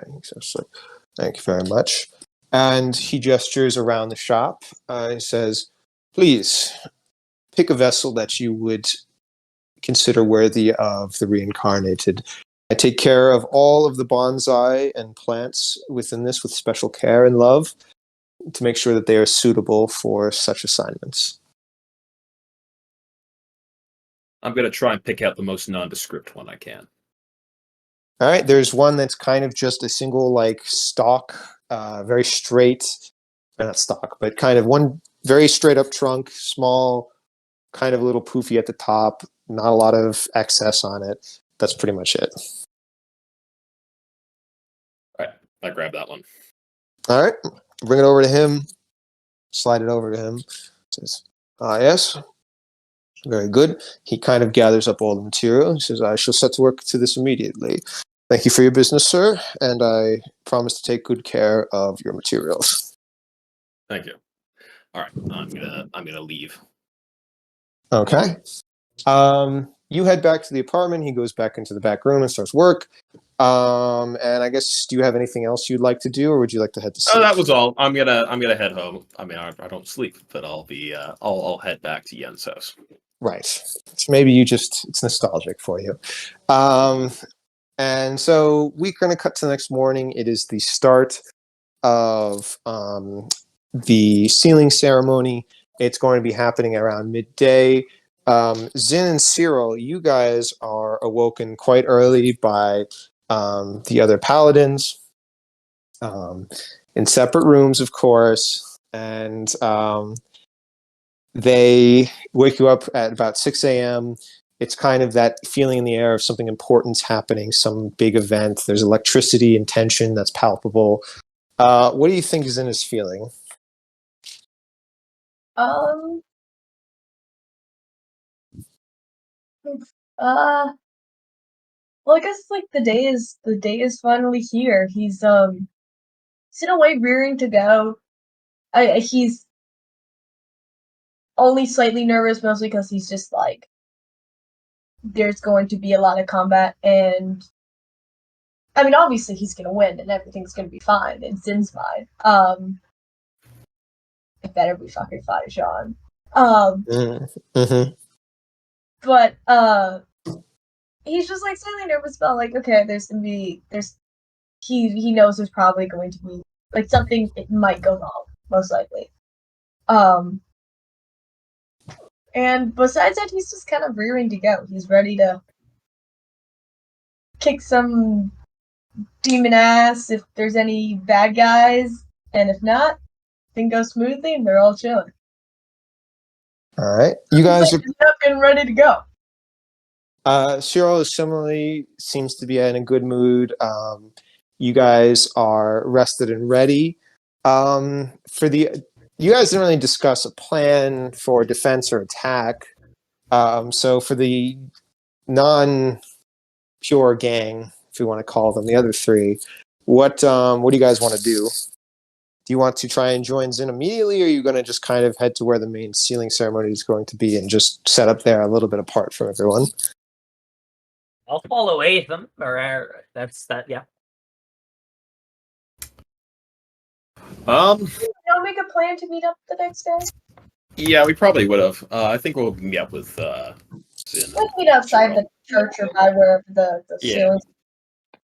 Eb wants to go meet up with them, but she's also afraid of Zin now because apparently he was really mad at her the other day and she doesn't know why. Uh-huh. Ev's got more tact than that. She knows she interrupted knows his. Why, but she doesn't know why. Oh my god! Reese is winking at the camera. For those who can't tell, I'm winking amazingly. You can't tell by the way she's speaking. Uh-huh. All right. So there is a large procession through the streets. There are candle bearers and those who have holy. Is Landor there? Landor is not here. Landor will be at the grand conference, but this is a different sealing ceremony for a different country. So it would be improper if Landor was there. For those who can't tell, I'm pouting. Landor will be there again soon. Don't worry. There is a bunch of those who have holy chains on different sorts of poles. Some have incense burning at the end of them. Banners of all kinds, paladins of the different orders and clerics as well, are showing out to support everything and make sure that it's safe. They've blocked off the streets. They're patrolling the alleyways. They're coordinating the mob movements of the people, or where the mob of people goes. At the center, Zin is, along with Lear, are acting as kind of celebrities who are waving to the people. Lear is quite clearly not into this, and he only waves like once or twice at minimum, very weakly, with a grimace on his face. What does Zin feel like doing?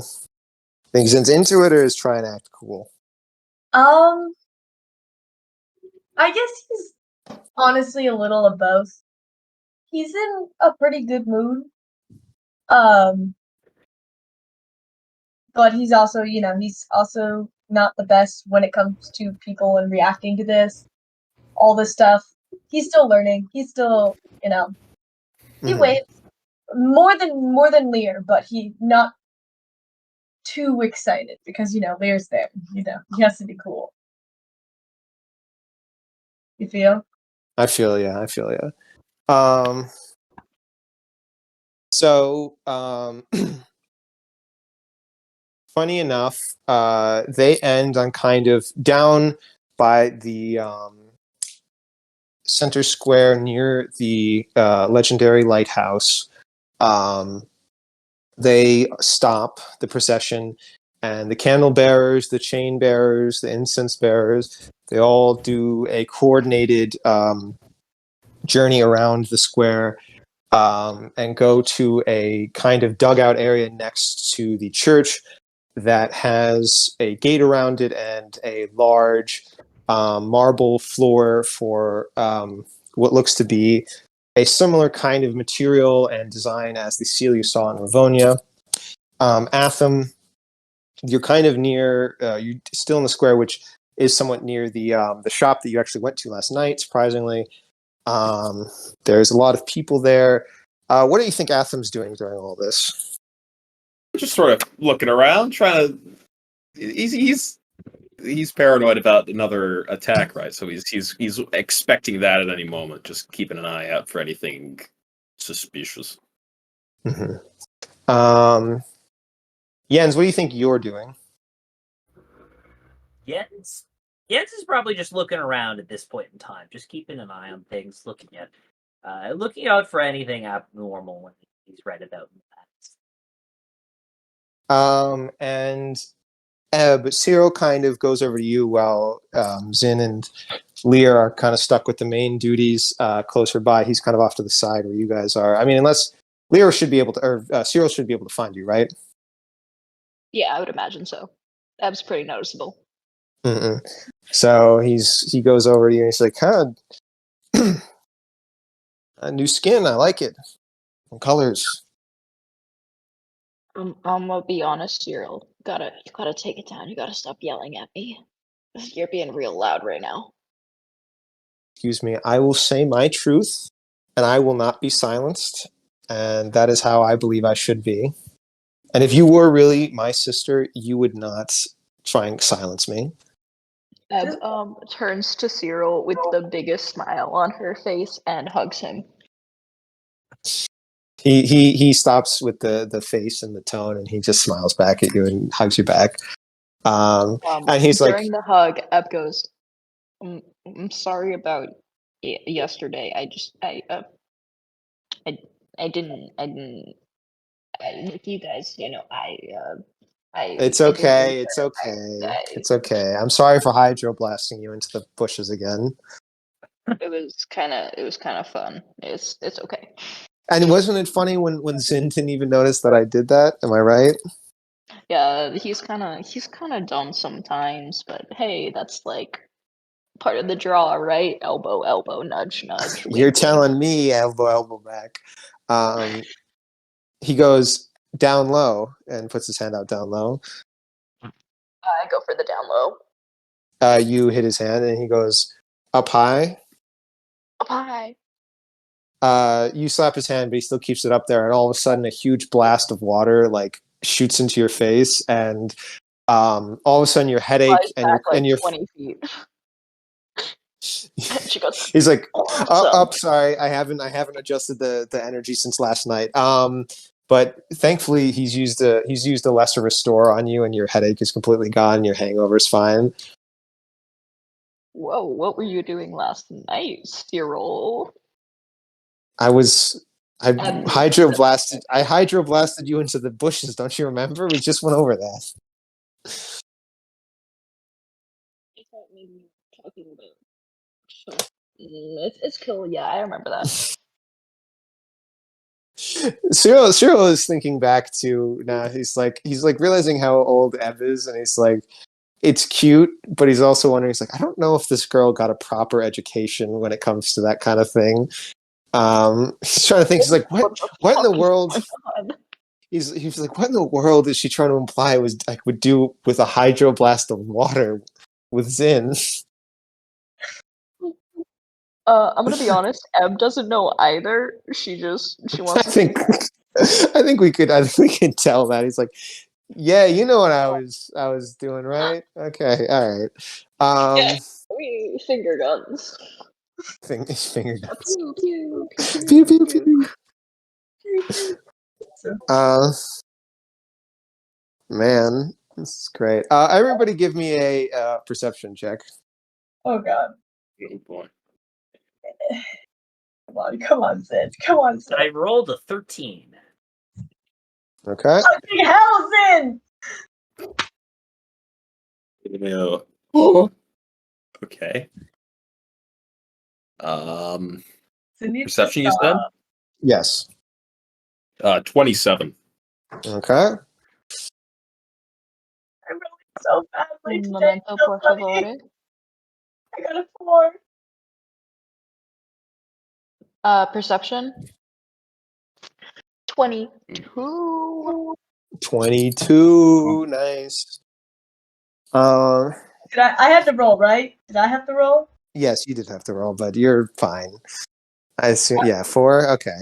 I got a 4. I rolled so bad.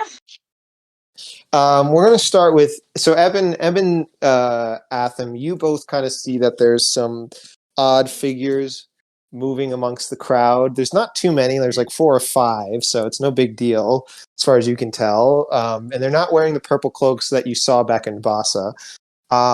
So that's a relief, I guess. But they are kind of weirdly hooded.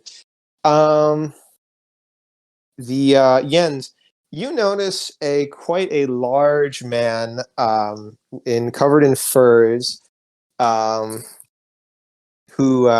looks surprisingly like somebody from one of your tribes. It's a little off in the distance; you can't exactly see him.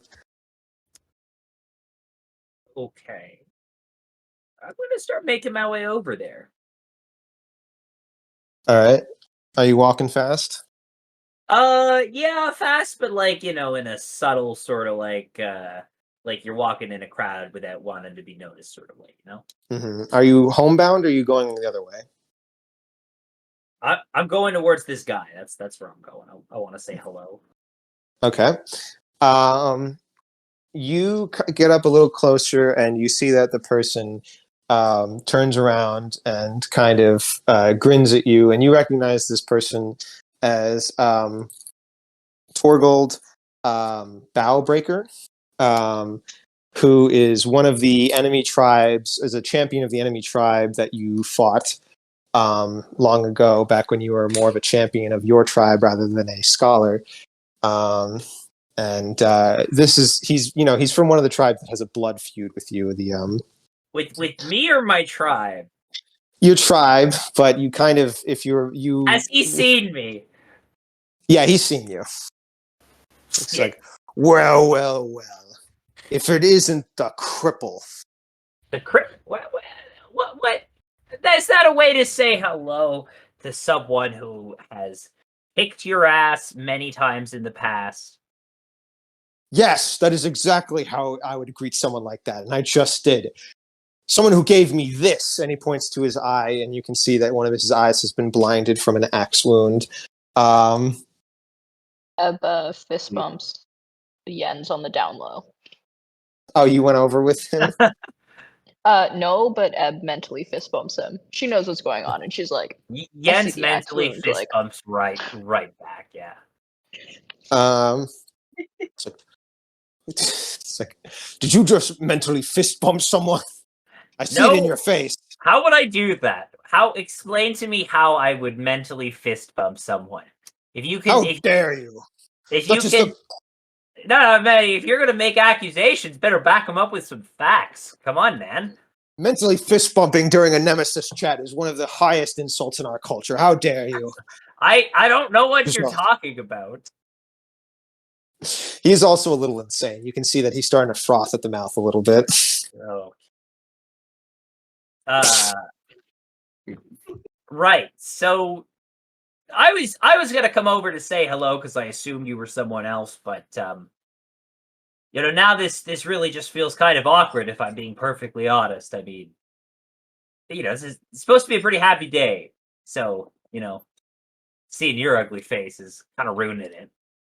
So It will be a happy day for us and the Spinebreaker tribe. Jeez, you guys really are the worst. Yes, and also for the record, everybody knows that Yen Yarvinson does not actually have great social skills, so you're always awkward. Well, boom. That's a little poignant, but I don't actually disagree with you. So find an insult with some salt. Now, if you don't mind, I'm gonna go back to my day because I would rather be doing quite literally anything else than maintaining a conversation with you. Oh, well, I do mind Jens, and he starts to slowly unsheath his mace. And we're going to go over real quick to Atham. Atham, as you're, are you trying to get a better look at things right now than? Yeah, I'm trying to keep an eye on everyone that I'm suspicious of. Yeah. As you're walking through the cloud, trying to get a better look at the different people, you bump into someone, and they drop a book on the ground. Oh, please forgive me, the gentleman says. What's the book? It is a concise history and argument for the Pactists of Tempelon. What are Pactists? Somebody's not been studying the timeline. Yeah, you rewrote the timeline. I'm going through the edits right now. No. That one was on there a while ago. The Pactus was the faction, if you remember, during the betrayal that were the ones who made demonic pacts with forces of chaos. That was what they were generally referred to in that time period. Okay, it is. You mentioned them one time. Yeah, it was in a pretty big, important event. It's a blanket term. You said so yourself. Anyway, sorry. Continue. That's fair. All right. Yes, and he goes down to pick it up. You strike me a man as someone with scholarly pursuits, if I do presume. I dabble. Is this one of the people I was following? Like the hooded ones? No, but their garb is a little weird. Somewhat similar. They're muted colors. All right, I'm still trying to look after those guys I was following before. Oh, did we lose? We lost Max. Okay. Shame. Okay, you keep going after them, and he lets you go. We're gonna go to Ebb. You got what was it again?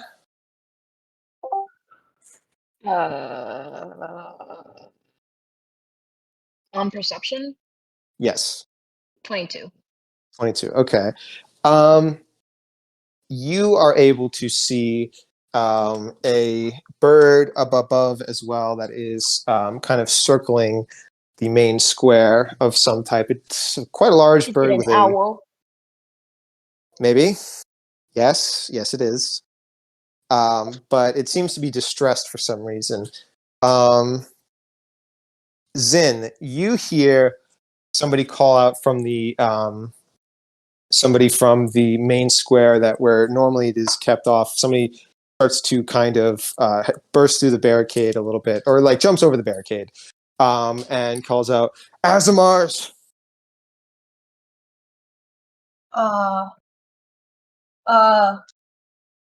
A gentleman in very, very ornate clothing of kind of a simple-looking man says, "I challenge you, one of you. I name you Asmar's cowards, and I say that you're unfit to be in this country and to guard the sealing ceremony. What we need is true power, back from the old days, not some cowards and snakes as such of the church. Does this bitch want to die? He's challenging you. He's right there. Some of the paladins advance on them, and he says, get your minions to do what I see. Challenge to single combat, and you Do I can't even know defend the anything about this seal. guy? Have I seen this anywhere? Do I have any bad voodoo vibes? Like, Nope. He looks to be a normal man, and he says, you don't get any sort of detect evil on him. You don't get any sort of, like, you don't know him from anywhere. He doesn't seem to be wearing armor even. He's wearing kind of like a tunic and some normal trousers, I guess you would call them. he a face that I saw in the dream? No, he's not a face in this you saw in the dream. This is not Waldo. I know that. I'm just wondering if it was like some, I don't know. Oh, you mean like one of the people that was annoying you? No. Okay. He says, Not the before the right? paladins are on them, he says, I bet you couldn't even strike a mere peasant like myself down in one single blow. Come at it, Azimars. Why don't you engage in a peasant's game? I beckon for the paladins to stop. And I go, I don't have time for peasant's game. And then I just pretend to ignore him. He says, I have no time to waste on some random peasant that's challenging me and trying to get me to look bad. I know what he's doing. He's trying to make me, like, kill a peasant man and make myself look bad. He pulls out a knife and rushes Cyril. What? Does he actually? Yes, Slap he's him rushing in the Cyril face. right now. I am going to immediately summon my spirit blade like in the form of a glaive and like drive his head. And stab it into. Okay, you auto hit. How much roll for damage, real quick? Okay. That's what. I know this is a trap, but you played into my emotions. I don't know what you're talking about. 8 plus 2. Okay. I rolled really fucking badly. He's hurt. I'm assuming based on what you've said, you're not going to kill him, but he's hurt enough that. I got like a 4. Okay, he's hurt, but that's not enough to kill him. You can smite on this attack though, if you would like. Yeah, sure. Well, I don't want to waste a smite right before. Fine. He might get to Cyril before. I technically have 2 attacks. All right, I'll let you roll again if you would like, but actually, tell you what. Yeah, no, you can roll again. Okay. Should I roll it with my? I guess I'll do it with the spirit glaive. Remember, if you fuck up, Cyril dies. This is mean. It He's is got true. He'll be fine. Oh no! What do I do? What's your damage?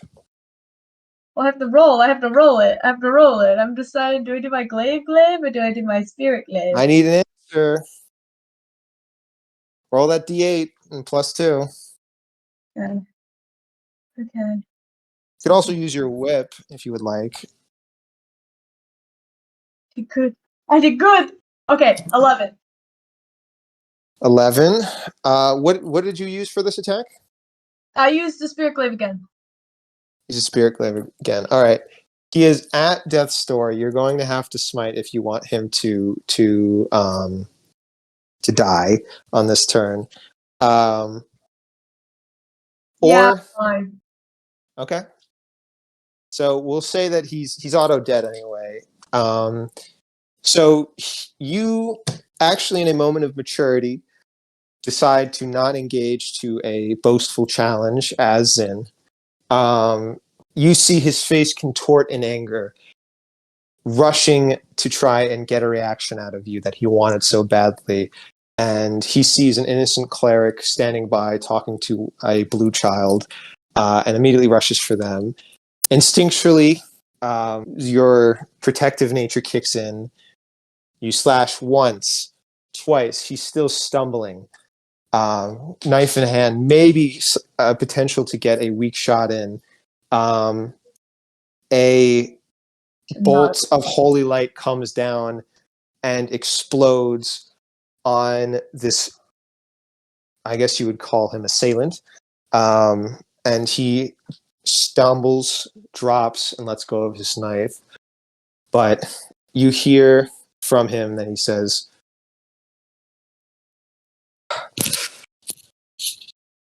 all that matters is that blood flows from somewhere.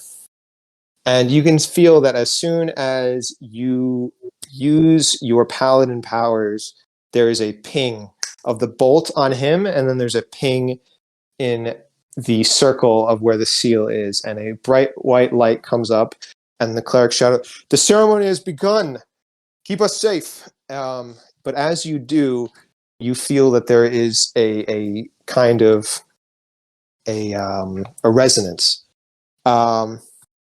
As you do from inside the portal, you hear a familiar voice. No. Lexius, I knew you were cheating on the portal, or on the treaty. I saw you. I saw you in the other one. Now I've come for my revenge. Out of the portal comes Aldo? a huge red demon lumbering with a giant mace, spiked mace, with the head that kind of looks like a mix of a beetle and a lizard, with kind of a carapaced helmeted head and mashing teeth that are too wide for what it should be. It's got chitinous wings that kind of look like somewhere between a dragonfly and a bat. It is huge, with a kind of crouched predator's legs that bend as it is a lunge. Huge rippling muscles as it starts to emerge from the portal. As you can see, there are gasps and screams from the crowd. And it says, I've come for you. Our centuries-old rivalry will be finished. I will tear everything this mortal loves from this world. I'm so angry. you see that it takes one raised hand and it smashes the ground and the earth cracks and splinters and a golden amber light kind of appears out of it, and other red and black, blood purple kind of demons start to rush out as it starts to attack civilians, and the square descends into chaos. And it says, I will follow you from this plane to the next. I will tear down you and your angels until there's nothing but ruin. Let the blood flow. Oh fuck. Oh fuck. Okay, I want to. and that's where this session is going That's to end this week. Hey, I want to say something. Oh, Fine, you can say something if you want in response. I wanted to be like. I want to like pull out my own glaive and start to glow a little bit and be like, if it's me you're after, come and get me. And he is ready to fucking fight this thing. That's it. Yeah. Yeah, there you go. Yeah, let's do this thing. Am I right, folks? Whoop whoop. Woo. Yeah, but by the way, is my escalated rather quickly. Mm. yes. Evil rainbow demons. Are we slaying the gay away? Is that what, What? you're saying? They're No, red. They're A not bunch even of rainbow. demons They're red, that they're came out of red. the portal. And dark blood purple and black and other colors. Sounds kind of like That's not a rainbow. Or... They're demons. They must So they die. can't be gay? Ugh. Yeah, they're actually all gay. Sin is just extremely homophobic. Yeah. He also said, yeah, at the end there, the guy was also like, How dare you do that? I'm I don't know. I can't make any. I'm not going to make any jokes about this. I don't feel prepared right now. I was gonna go. The demon says yes. Me and my boyfriend just got back from a spin class, ready to kick ass. I'm just trying to kill my boyfriend. Like, yeah, my boyfriend broke up with me, so no one else is allowed to be gay. It's all finished. If I can't have men, no one can.